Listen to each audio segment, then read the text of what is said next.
समाप्त हो रही है। मुस्लिम शब्द कहाँ है? ढूंढिए इसमें मुस्लिम शब्द। आपने क्या कहा था? आपने बोला था। अब मैं पूरी बात कर, अरे झूठ की थोड़ी कल तो अरे आप कह रहे राहुल गांधी को नहीं हुआ है, डिस्टर्ब करने लगती है, क्या तरीका नहीं हुआ है? तरीका ठीक नहीं है भाई। मेरे हर बार में डिस्टर्ब करने लगती है। आप सुनिए भाई, अरे भाई लेकर आए आज। अब सुनिए आपको फोन देखना पड़ रहा है आज। फोन नहीं, अब सुनिए, लपेट लिया आज आपको। आज आपकी कलाई खोली है मैंने अच्छी। बार बार आपको फोन देखना पड़ रहा है।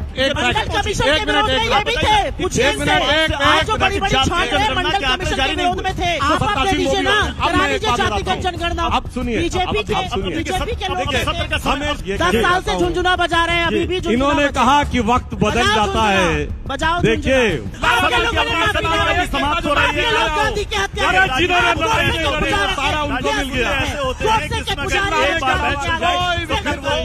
होने का नाम नहीं लेते। तो मैं एक बहुत शुक्रिया सुधांशु जी, बहुत बहुत शुक्रिया हमारे साथ जुड़ने के लिए, हमारे मंच में शामिल होने। देखिए सुप्रिया जी, जम्मू कश्मीर पर ही हम बात कर लेते हैं। जम्मू कश्मीर में आपका और नेशनल कॉन्फ्रेंस का गठबंधन हुआ है, सीटों का तालमेल भी हो गया। आपने पीडीपी को किस लिए छोड़ दिया, बीजेपी के लिए? आपको और आपके दर्शकों को और सुधांशु जी को मेरा नमस्कार। आपके सवाल का जवाब मैं दूंगी, लेकिन कुछ परिस्थितियों से देश और दुनिया को भी वाकिफ होना चाहिए। आपके यहां 1.5-2 घंटे तक जम्मू कश्मीर के बीजेपी के अध्यक्ष को अपने आप को कमरे में बंद करना पड़ा, क्योंकि इतनी हाथापाई, नारेबाजी, खिलाफत हो रही थी, मुखालफत हो रही थी। तो वो जो है वो चलता है। अगर ये विपक्ष में हो रहा होता तो कहते सिर फुटौल, तो हम आपका सिर फुटौल के बारे में बात क्यों ना करें। आपने कहा वैली में कमजोर हैं, तो इन्होंने कहा भारत वैली में स्ट्रांग है। भारत वैली में नहीं, भारत अपने कण कण में, अपने कोने कोने में, अपने हर प्रांत में, अपने हर प्रदेश में, अपनी हर नदी में, अपने हर नहर में स्ट्रांग है। भारत को कोई कमजोर नहीं कर सकता है। लेकिन यहां पर एक बात यह जरूर पूछी जाएगी कि जिस कश्मीर में आप राग अलापते हैं, और मैं ये 2 चीजें बोलना चाहती हूं क्योंकि इस पर चर्चा होनी चाहिए। कश्मीर में अमन का बहुत राग हम सुनते हैं। क्या हुआ? 2024 का लोकसभा चुनाव हुआ, आप बारामूला से भाग गए, आप अनंतनाग राजौरी से भाग गए, आप श्रीनगर से भाग गए। आप क्यों नहीं कहीं चुनाव लड़ पाए? आप सत्तारूढ़ दल है दिल्ली में, आपको इतनी हिम्मत दिखानी चाहिए थी। आप कहते हैं शांति, लड़ते चुनाव। यही तो लोकतंत्र है। लोकतंत्र में चुनाव लड़ना सबसे बड़ा, मुझे लगता है कि एक सत्तारूढ़ दल के लिए बड़ी बात है। क्यों नहीं लड़े आप? और एक बात मैं थोड़े दुख के साथ कहना चाहती हूं, इनकी सरकार को बने 78 दिन हुए हैं। इन 78 दिनों में जम्मू और कश्मीर में 19 आतंकी हमले हुए हैं, जहां पर हमारे 19 जाबाजों की शहादत हुई है, 56 से ज्यादा जाबाज घायल हुए हैं। लेकिन हम एक शब्द नहीं सुनते हैं। श्रद्धालुओं से भरी बस पर जम्मू में अब आतंकी हमले हो रहे हैं, हम एक शब्द नहीं सुनते हैं। ये जो पीठ ठोकने की राजनीति है, ये जो सीना ठोककर इधर उधर की बात करने की राजनीति है, ये आंकड़ों के आगे क्यों फीकी हो जाती है? प्रधानमंत्री इस देश के, और हम सबके प्रधानमंत्री, ये बात कह के मैं अपनी बात खत्म करके आपके सवाल पर जाती हूं। इस देश के प्रधानमंत्री हम सबके प्रधानमंत्री हैं। प्रधानमंत्री इधर उधर की खूब बातें करते हैं, ट्विटर पर ढूंढ ढूंढ के देशों को जाकर घूमते हैं, लेकिन 19 जाबाजों की शहादत पर एक श्रद्धांजलि और संवेदना का शब्द नहीं बोलते हैं।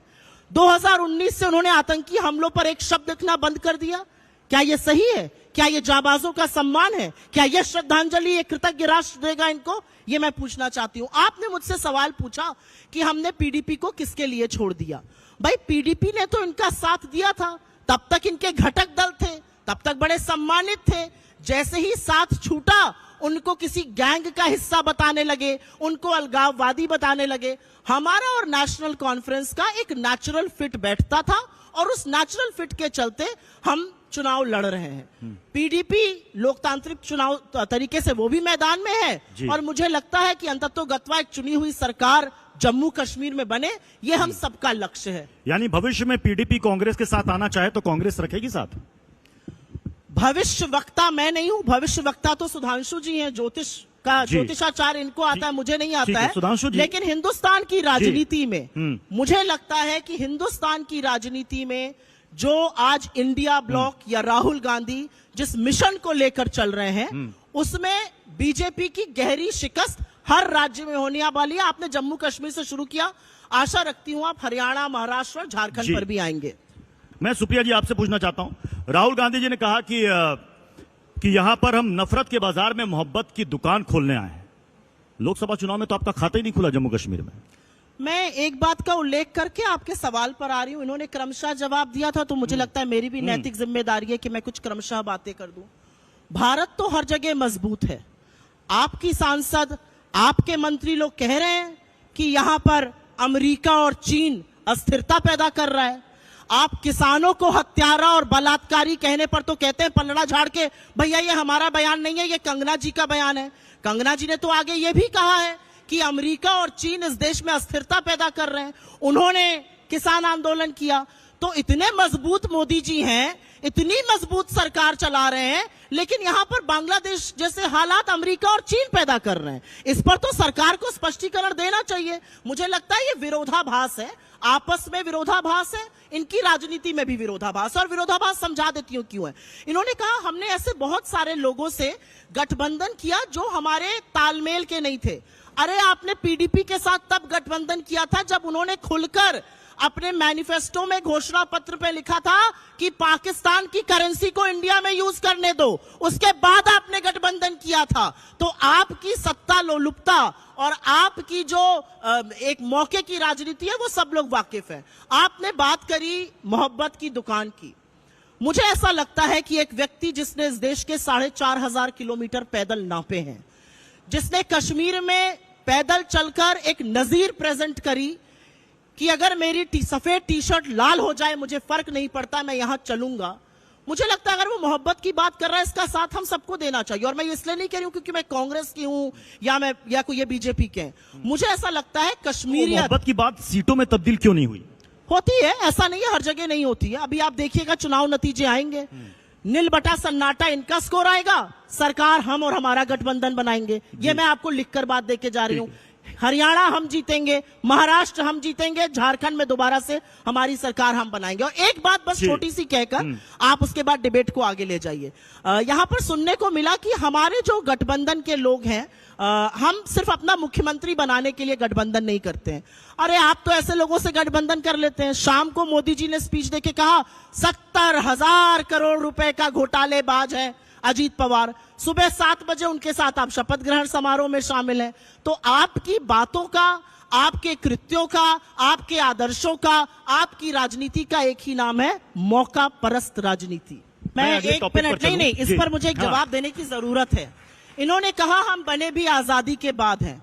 आजादी के आंदोलन के वक्त तो आप माफीनामा लिखते थे, मुखबिरी करते थे, पेंशन लेते थे, एक एक शहर में जिंदगी गुजार देते थे। आप तो भारत छोड़ो आंदोलन जो महात्मा गांधी ने शुरू किया, आपके जो सबसे आराध्य हैं श्यामा प्रसाद मुखर्जी जी, वो चिट्ठी लिखकर बोलते थे इस आंदोलन का दमन कैसे करो। तो आप कैसे भारतीयता की, राष्ट्रीयता की बात भी कर सकते हैं? आप तो वो पार्टी है जिसके सबसे आइडियोलॉजिकल फाउंटेन हेड आरएसएस ने 52 साल तक तिरंगे को अशुभ कहा और तिरंगा नहीं फहराया। और ये मैं कोई तथ्य बना तो रही नहीं हूं, ये सार्वजनिक रूप से गठित तथ्य है।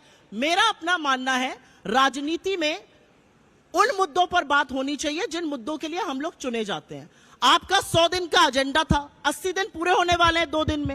उन 80 दिनों में करीब करीब 24 ट्रेन हादसे हो गए, 21 लोगों की मौत हो गई, 100 से ज्यादा घायल। उन 80 दिनों में 45 ऐसे इंफ्रास्ट्रक्चर ढह गए जो कोई सोच नहीं सकता था। कल इनॉग्रेशन हुआ, एयरपोर्ट ढहा जा रहा है जैसे ताश के पत्ते की तरह। और मुझे एक बात का दुख है क्योंकि मैं छत्रपति शिवाजी महाराज को अपना आराध्य मानती हूं।